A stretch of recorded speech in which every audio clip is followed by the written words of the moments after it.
Hi there, welcome back to my channel. My name is Angel and today is day 3 of Vlogmas.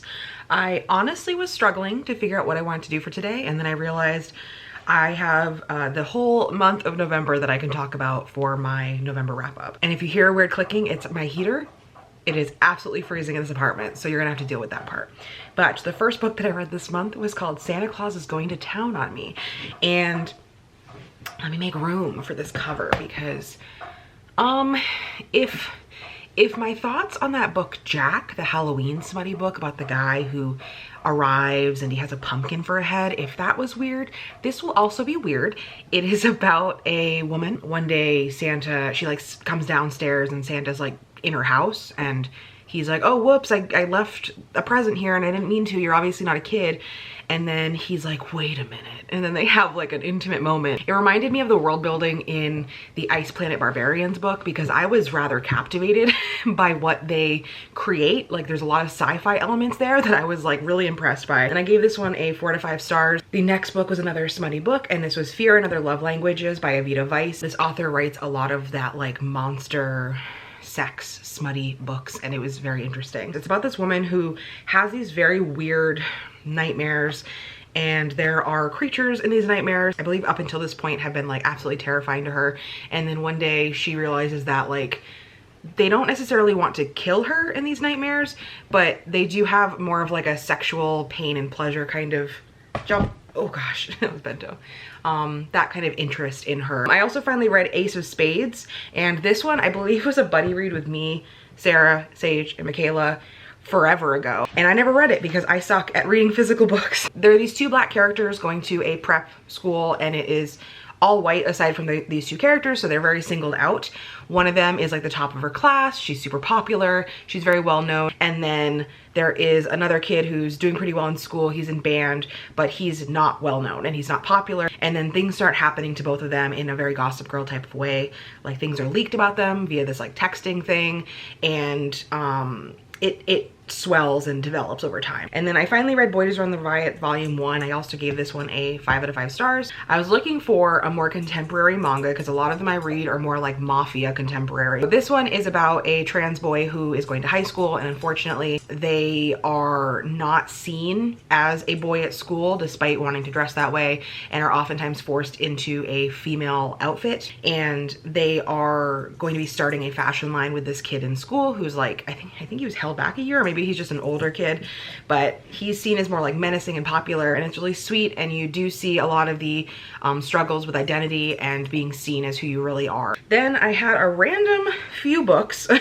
One of them, it was very short. This was They Don't Make Plus Size Spacesuits by Thompson, and this was just a very, very short collection of vignettes about plus size people and that mixed with science fiction. The author's note at the beginning was really interesting because it does talk about the lack of fat representation in like future societies and books and just sci-fi in general, talking about like fat people in space and how it shouldn't be seen as something that makes you incapable of different things in sci-fi. Like what's the point in seeing a future or a science fiction world like where fat people aren't there? Like do you just think they don't exist? It was just really cool and fucked up to see fatness represented in these ways. I think this was really interesting. If you are fat or not fat, I would recommend this because it had a different perspective that I've never seen before.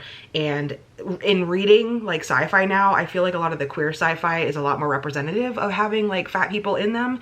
But otherwise, I agree, there is not a lot of fat representation aside from like YA contemporary. And then the next one I found just trying to find smutty Halloween books. This was called An Unexpected Halloween. And this one, not for the faint of heart. This was a smutty stalker situation, kidnapping, and I believe what happens is this girl goes to a Halloween party and they're by this campfire, and then I think she goes into the woods to pee or something, or maybe to go back to her car, and someone like basically kidnaps her, and this turns into like a sexual situation, which granted I read it because I found parts of it very hot and interesting, and I was like, holy shit, like that's an interesting new kink unlocked. But also still very disturbing because there were parts where you were like this is a stranger doing this. It's not like a consensual situation where you're saying to your partner, hey, I want to be kidnapped or pretend to stalk me or something. It is literally a person that has been stalking the main character and kidnaps them for real. Like it's not like a playful role play situation. And so that part was like really fucked up and scary sometimes. But I gave it a 4 out of 5 stars. Take that for what you will. Not similarly, but I found this to be really interesting. This was In the Dark. It's part of a series, so I'm interested to see where the next one goes. This is about a town, I believe it's a very small town that this girl has to go to, and she's been used to living in California and very well off, and she's forced to go live with her grandma in this small town. And this town has a tradition where there are these boys called the Hallows Boys, and every year they choose a girl that they're going to have sex with and play these games with. And it's a very well-known tradition. And so like girls are lining up to have sex with them and lining up to try to like be that girl for them. And you're seeing the perspective of this girl who knows nothing about this tradition coming into this town. I mean, like, what the fuck, y'all are crazy. And then you're seeing the 3 boys that are part of this tradition, seeing her and like trying to pick a girl and doing all these things. I do understand that this is very weird and at times extremely misogynistic throughout the book, but this was kind of almost like the previous situation, but a lot more consensual. It's a lot more consensual. Like, it's still pretty dark at times, and it's a very smutty book, but I felt like the situation didn't feel as dangerous and terrifying, although there were some pretty dark scenes here. But I gave this one a 5 out of 5 stars. And then I read another Kathryn Moon book. This is Bad Alpha. This was continuing this Sweet Verse, like Omega Verse series for Kathryn Moon. And this one is dealing with a female alpha character who is a bounty hunter. I think they showed up in like the first book or something.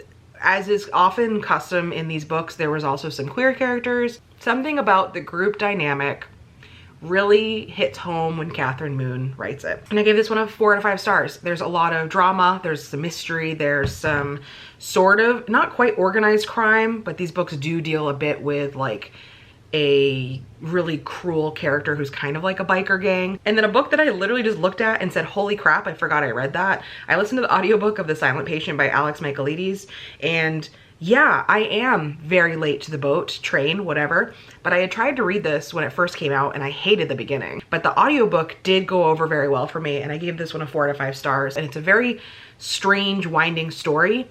I personally was able to figure out what was going on like right before they revealed it, because that's the big thing, is that there's a huge twist in this book that everyone says they're so excited and like surprised by, but I was able to figure it out right before it happened, and I had some inklings from the beginning. After that, I read Not My Type by Evie Mitchell. The main character is in a wheelchair, and they go into a lot of that character's accessibility, and like that's the whole point, is that she has a podcast where she talks about accessibility and sex and sex education around those things, as well as just talking about accessibility for everything. She has people writing to the podcast. Somebody asks about accessibility and rope play, and because she's never done it, she decides that she's going to go to a rigger and have them actually like do things with her so she has the experience.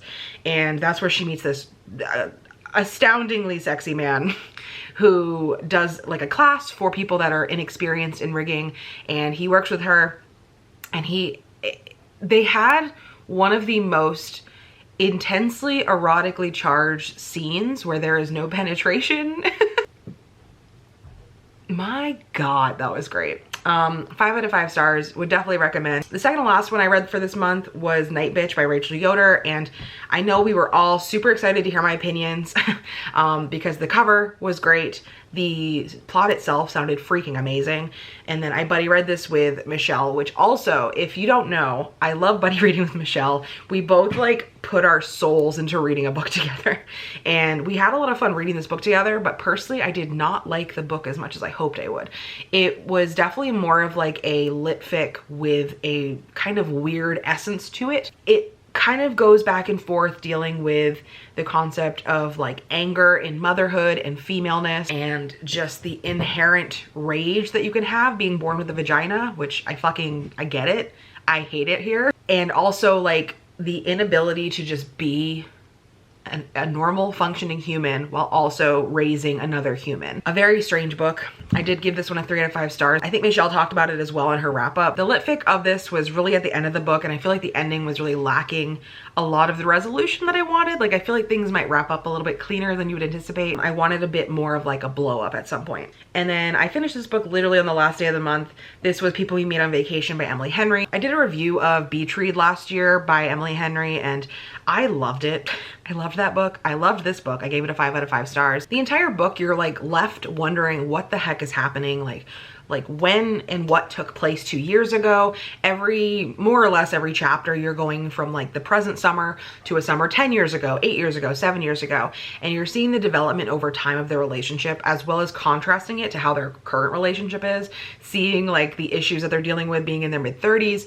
Their bodies are different. They are more or less injured in just the general getting older way. I felt personally connected to these characters, and I loved the concept of like people that were so close just drifting apart and wanting to pull back together again. Those are all the books that I read this month, and pretty impressed with myself. I read a few physical books, which is more than I have recently, and I hope that the trend keeps going up.